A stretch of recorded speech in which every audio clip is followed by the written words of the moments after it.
Qabil Türkoğlu. Ana bacı tanıyan oğlan birincisi heç vaxtı telefonda söyüş söyməz. Alçaq insansan, mən barədə gücləşdiyin şeylərə bax. Məni sudurqa tutubdu, dilim qatlananıbdı. Ayaqlarım yapışıb sudurqa olanda əllər yığılır, ayaq pol üstü açılır. O da gelib qaza sıxılıb. O avaroddan da gedib. Məni gəlib Sabunçunun skor xəstəxanasında az ayılandan sonra görüblər özümü normal.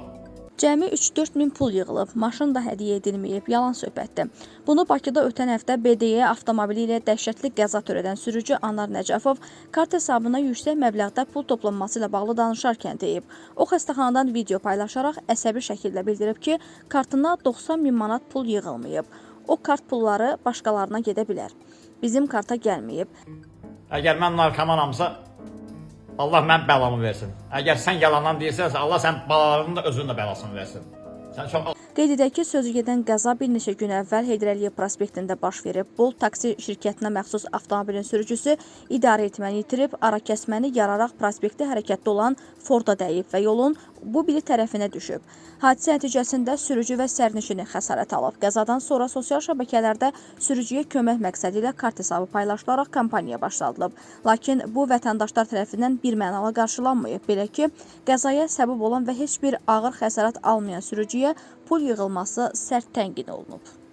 Narkotest olunubdu, hər bir şey də olunubdu. Hamı da bilir. Bu dəqiqə narkotest olunmasaydı, məni bu dəqiqə içəridə görərdim. Başqa yerdə yox.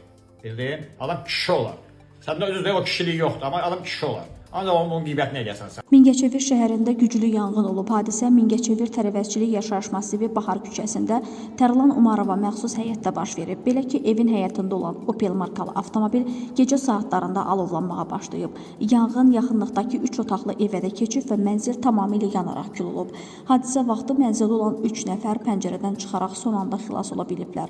Fövqəladə Hallar Nazirliyindən bildirilib ki, Mingəçevir şəhərində ümumi sahəsi 110 kvadrat metr olan bir mərtəbəli 3 otaqlı evin mətbəxinin və hamam otağının lambirdən ibarət tavanı 18 kvadrat metr sahədə, bitişik ümumi sahəsi 18 kvadrat metr olan talvarın yanar konstruksiyaları və altında dayanan Opel markalı minik avtomobilinin yanar hissələri yanıb.